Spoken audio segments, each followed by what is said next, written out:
Shalom, saudara dan saudari yang terkasih dalam Tuhan kita Yesus Kristus. Marilah kita luangkan waktu beberapa menit untuk berkencan dengan Tuhan saat ini, agar dari hari ke hari kita semakin dekat dengan Tuhan, sehingga hidup kita semakin diberkati dan menjadi berkat. Pembacaan dari Injil Yohanes bab 10 ayat 27. Domba-dombaku mendengarkan suaraku, dan aku mengenal mereka, dan mereka mengikut aku. Demikianlah sabda Tuhan, terpujilah Kristus.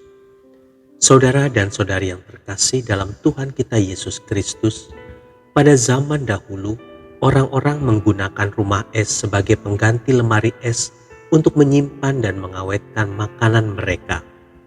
Rumah es tersebut terbuat dari tembok yang tebal tanpa jendela dan dilapisi pintu yang tertutup rapat.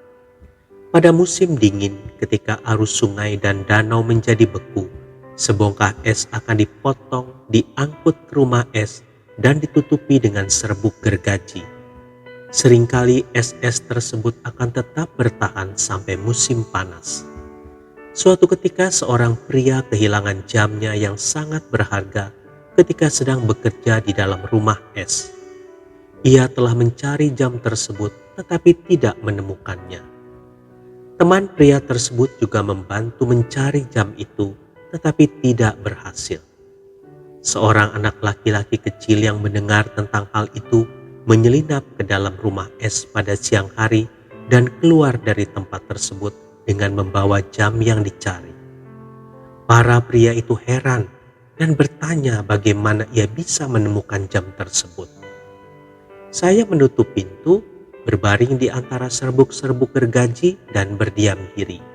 Tidak lama kemudian saya mendengar suara detak jarum jam, kata anak tersebut. Saudara dan saudari yang terkasih dalam Tuhan kita Yesus Kristus, seseorang pernah berkata, kesulitan yang terjadi pada hampir setiap orang yang berdoa adalah bahwa mereka mengucapkan amin dan kabur sebelum Tuhan memiliki kesempatan untuk menjawab.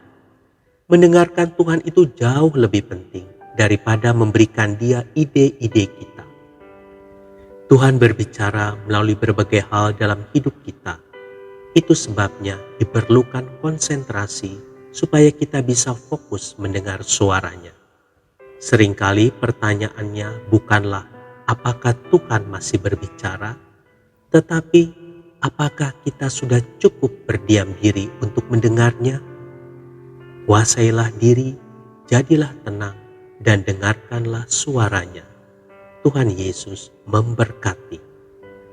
Marilah kita berdoa dalam nama Bapa dan Putra dan Roh Kudus. Amin. Tuhan Yesus, berkatilah kedua telingaku, sehingga pada saat aku berdoa, bukan hanya mulutku yang berbicara, tetapi telingaku pun dapat mendengar kehendak-Mu dalam diriku. Amin. Dalam nama Bapa dan Putra dan Roh Kudus. Amin.